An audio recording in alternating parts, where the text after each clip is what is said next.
Hello friends, welcome to यज्ञ investment academy. और आज हम बात करने वाले हैं कुछ ग्लोबल ऑटोमोटिव मैन्युफैक्चरर्स और उनके ईवी अडॉप्शन के बारे में। कुछ ग्लोबल ऑटोमोटिव मैन्युफैक्चरर्स के जो ईवी अडॉप्शन के पेस है वो काफ़ी डिफरेंट है। जैसे कि हम देख सकते हैं इस चार्ट में कि वोल्वो, मर्सिडीज, जैगवार और लेक्सस ये कहते हैं कि 2030 से आगे वो जो भी व्हीकल्स बनाएंगे वो सारे इलेक्ट्रिक रहेंगे। यानी कि 2030 तक उन्होंने 100% इलेक्ट्रिक व्हीकल ट्रांजिशन का टारगेट दिया है। पोर्शे ने यही टारगेट 80% रखा है। BMW और फोक्स वैगन ने ये टारगेट थोड़ा कम यानी कि 45% रखा है। सरप्राइजिंगली टोयोटा ने ये कहा है कि 2030 के आगे वो जितने भी व्हीकल्स बनाएंगे उसमें से सिर्फ 25% ही इलेक्ट्रिक रहेंगे। अभी ये जो कंपनीज है उनके अडॉप्शन रेट्स काफ़ी डिफरेंट है। अभी इन्होंने रीजंस भी दिए हैं इसके लिए। जैसे कि हम जानते हैं कि pollution free vehicles is definitely the future for the automotive sector, but कुछ मैन्युफैक्चरर्स के ईवी अडॉप्शन रेट्स थोड़े डिफरेंट है। अब रीज़न ये है कि ये बिलीव करते हैं कि इनके कस्टमर प्रोफाइल्स थोड़े अलग है और इनके कस्टमर्स को चार्जिंग इंफ्रास्ट्रक्चर भी थोड़ा लेट अवेलेबल हो सकता है। कुछ ओईएम्स ये भी बिलीव करती है कि इलेक्ट्रिक व्हीकल टेक्नोलॉजी के अलावा हाइड्रोजन फ्यूल सेल्स या फिर सीएनजी भी यूज़ होने चाहिए। अभी अमेजिंगली इन मैन्युफैक्चरर्स का जो एक ओनरशिप स्ट्रक्चर है वो एक इम्पॉर्टेंट रोल प्ले करता है ये डिसीजन मेकिंग में। अब कुछ कार्स है जिन्होंने कम्प्लीटली अपने ईवी टारगेट सेट किए हैं। General Motors, Ford, Mercedes Benz और वोल्वो ने तो ये टारगेट सेट किया है कि वो अपने कंबशन इंजन्स बनाना कम्प्लीटली बंद कर देगा। इसके लिए उन्होंने डेडलाइंस भी सेट किए हैं।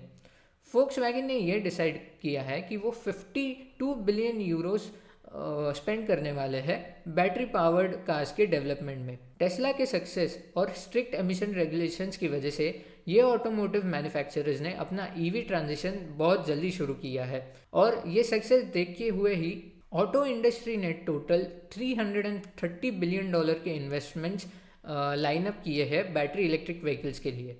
अभी इतने सारे इन्वेस्टमेंट्स कंसोलिडेटेड करने के लिए कुछ मर्जर्स भी हुए हैं। 50 बिलियन यूरोस का मर्जर हुआ है फिएट क्राइसलर और फ्रांस के पीएसए में टू क्रिएट स्टेलांटिस, और फोर्ड ने एक ग्लोबल अलायंस अनाउंस किया है फोक्स वैगन के साथ। अभी कुछ ऐसी भी कंपनीज है जिन्होंने अपना ईवी अडॉप्शन पेस बहुत स्लो रखा है। कंपनी जैसे कि टोयोटा, BMW और स्टेलांटिस इतने जल्दी में नहीं दिखाई दे रहे हैं as compare to the previous mention companies. Toyota जो कई सालों से अपने हाइड्रोजन व्हीकल्स और अपने हाइब्रिड सिस्टम्स का प्रमोशन करते आई है, उन्होंने भी फाइनली ईवी ट्रांजिशन एम्ब्रेस कर लिया है। कंपनी ने $35 बिलियन इन्वेस्टमेंट्स अनाउंस किया है इलेक्ट्रिक व्हीकल्स के लिए, पर वो फिर भी बहुत सारे ऑप्शंस ओपन रख रही है। कंपनी ने 30 नए बैटरी मॉडल्स लॉन्च करने का प्लान किया है, फिर भी उन्होंने हाइड्रोजन टेक्नोलॉजी पावर एक ऑप्शन रखा है। कई इंडस्ट्री इनसाइडर्स ये भी कहते हैं कि ऑटोमोटिव मैन्युफैक्चरर्स ने बहुत सारे ऑप्शंस ओपन रखने चाहिए और सिर्फ इलेक्ट्रिक व्हीकल्स को ही एक ऑप्शन नहीं रखना चाहिए। अब मेन चीज़ यहाँ पे ये है कि एमिशंस एलिमिनेट कैसे करें। कई सारे एग्जीक्यूटिव्स यही भी कहते हैं कि सिर्फ इलेक्ट्रिक कार बनाने से एमिशंस एलिमिनेट नहीं हो सकते, क्योंकि कई सारे एमिशंस सप्लाई चेन और पावर ग्रिड्स के वजह से भी आते हैं। BMW ने 2 अप्रोचेस अडॉप्ट किए हैं जिसमें वो रिसाइकल्ड मटेरियल्स यूज़ करेंगे अपने ICE व्हीकल्स मैन्युफैक्चरिंग के लिए, और दूसरा अप्रोच ये भी है कि जिसमें वो ethical sourcing of raw materials भी करेंगे। कंपनी ने ये एम किया है कि वो 60% ऑफ द एमिशंस कम करेंगे bye eliminating factory emissions and also reuse vehicle car parts.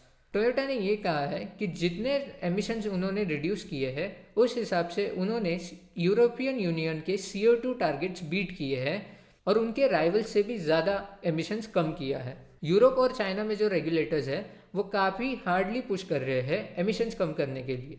अभी यही रीजन इसी वजह से इलेक्ट्रिक व्हीकल्स के लिए एक मेजर मार्केट बन सकते हैं, पर लोअर इनकम जो इकोनॉमीज हैं उनके लिए इन रीजन्स को मैच करना काफ़ी टफ हो सकता है। बर्नस्टर्न के एक रिपोर्ट के मुताबिक electric vehicles only constitute 1% of the sales outside USA, Europe and China. जिन एरियाज में इरेगुलर पावर सप्लाई है वो बहुत ही ज़्यादा टाइम लेंगे इन डेवलप्ड इकोनॉमीज को कैच करने में। अब ये डिफरेंस की वजह से हम 2 रीजन्स देख सकते हैं। एक रीजन होंगे rich countries which have completely move to electric cars, और डेवलपिंग रीजन्स में जो कस्टमर्स रहेंगे वो तभी भी ICE इंजन्स के कार चलाएंगे और EV के प्राइसेस अफोर्ड नहीं कर पाएंगे।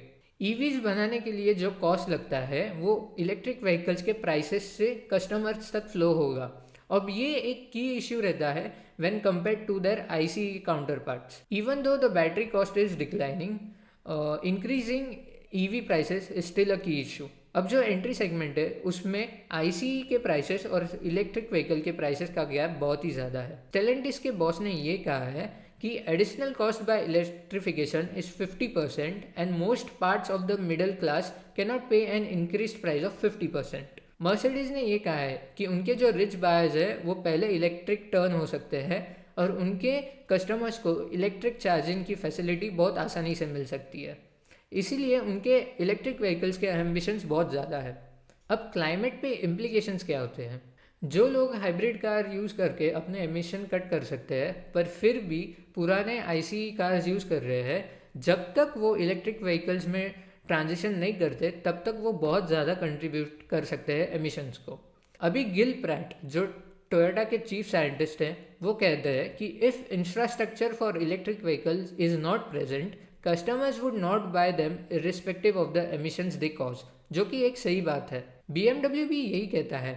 एक्सपेक्ट करना कि हर एक कस्टमर के पास चार्जिंग इंफ्रास्ट्रक्चर होना एक बहुत ही अनरियलिस्टिक चीज़ है। इसी वजह से BMW ये सोचता है कि it is important to offer ICE vehicles in those times to serve these customers. अब ऑटोमोटिव मैन्युफैक्चरर्स जिन्होंने कम्प्लीटली EV अडॉप्शन नहीं किया है वो ये भी सोचते हैं कि they share concern that regulators are leading car makers at a high speed to the use of a single battery electric vehicle technology. वो ये कहते हैं कि रेगुलेटर्स की जल्दबाजी की वजह से शायद एक ही टेक्नोलॉजी यूज़ होगी फ्यूचर में और वो है बैटरी इलेक्ट्रिक व्हीकल टेक्नोलॉजी, और ये दूसरे टेक्नोलॉजीज़ के लिए कोई रूम ही नहीं छोड़ती है। कार्लोस टेवेरेस जो CEO है स्टेलांटिस के, उन्होंने ICE से EV का जो ट्रांजिशन है वो लाइट बल्ब्स का जब LED में ट्रांजिशन हुआ उसको कंपेयर किया है। उन्होंने कहा है कि low energy bulbs were a middle step which were expected to be the future, but यही low energy bulbs inefficient, expensive और डिम थे। अगर रेगुलेटर्स ने लाइट बल्ब मैन्युफैक्चरर्स को फोर्स किया रहता to go all in this substandard products तो पूरी इंडस्ट्री LED जैसी टेक्नोलॉजी को मिस कर देता। अब इसी की वजह से BMW ये सोचता है कि ट्रांजिशन के टाइम में ICE ऑफर करना उतना ही इम्पोर्टेंट है। टोयोटा के जो मिस्टर प्रैट है वो कहते हैं कि वो फ्यूचर प्रेडिक्ट करने के लिए ट्राई नहीं कर रहे हैं। They are trying to be successful no matter what is the future by keeping all the options available. अभी कुछ other technologies as compare to EV कैसे है?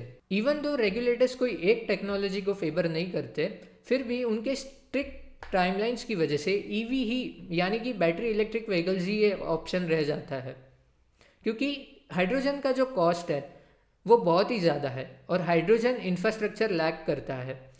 यही कोई मेन रीजन है कि ये टेक्नोलॉजी 2030 तक स्केल नहीं कर पाएगी। कुछ रेगुलेटर्स है जो बायोमीथेन को भी ट्रांसपोर्ट एरियाज में यूज़ करने के लिए पुश कर रहे हैं। अब जो शिपिंग और ट्रक इंडस्ट्री है उनको भी एमिशंस कम करना है, पर वो बैटरीज यूज़ नहीं कर सकते क्योंकि बैटरीज का वेट ज़्यादा होता है। यूरोपियन यूनियन की जो ट्रांसपोर्ट कमिश्नर है एडिना वैलियन, ये कहती है कि वो नहीं चाहती कि काफ़ी सारे टेक्नोलॉजीज यूज़ करके वो एक दूसरे को ही कैनिबलाइज करते, अगर ग्रीन फ्यूचर ही सबका एक ही गोल है।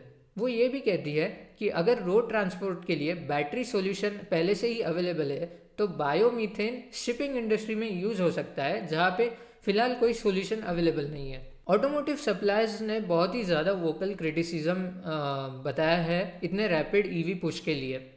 कुछ सप्लायर्स को तो अपना बिजनेस ही बंद करना पड़ेगा अगर EV का अडॉप्शन इतने जल्दी हो तो। Bosch, which is the privately owned engine supplier for many auto brands, has directly appealed with politicians to lesser their electric only talks. Bosch ये कहती है कि जो मॉडर्न डीजल इंजन्स है उनके emissions as compare to the previous engines बहुत कम है, और कंपनी ये भी कहती है ये एमिशंस कम करना इम्पॉसिबल हो जाता था अगर इन्होंने ऐसी टेक्नोलॉजीज में इन्वेस्ट नहीं किया रहता। पर इनके आर्ग्यूमेंट्स से जो एनवायरमेंटल ग्रुप्स है वो इतने ज़्यादा कन्विंस नहीं है। अब हम देखते हैं कि जो ऑटो मैन्युफैक्चरर्स और उनके जो बोर्ड्स है उनका डिसीजन मेकिंग पे कितना असर पड़ता है। कुछ एनालिस्ट बिलीव करते हैं कि ownership structure of car makers could be causing dividing line among the OEMs. Ford, which is led by the environmentalist Bill Ford, aims to end the sale of polluting cars by 2040. जाहिर सी बात है कि अगर company के head एक environmentalist रहेंगे तो वो ईवी पुश ज़्यादा करेंगे। BMW के जो एंकर शेयर होल्डर्स है क्वांट और क्लेटन फैमिलीज दोनों मिला के इस कंपनी के 46% ऑफ द स्टेक्स ओन करती है। इसके वजह से the company feels less pressure as compare to its rival to adopt electric vehicles. Akio Toyoda जो ग्रैंडसन है टोयोटा के फाउंडर के, अभी भी टोयोटा कंपनी चला रहे हैं, while the Peugeot and Agnelli families still run the Stellantis.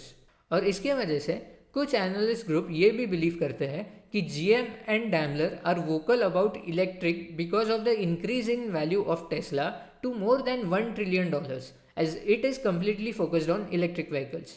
अब जो कंपनीज हैं जैसे रिवियन और Lucid which haven't earned any single revenue, उनका मार्केट वैल्यू फोर्ड और रेनॉल्ट से ज़्यादा हो गया है। Finally, as some of the companies are not protected by the families और the states, EVs provide the share री रेटिंग।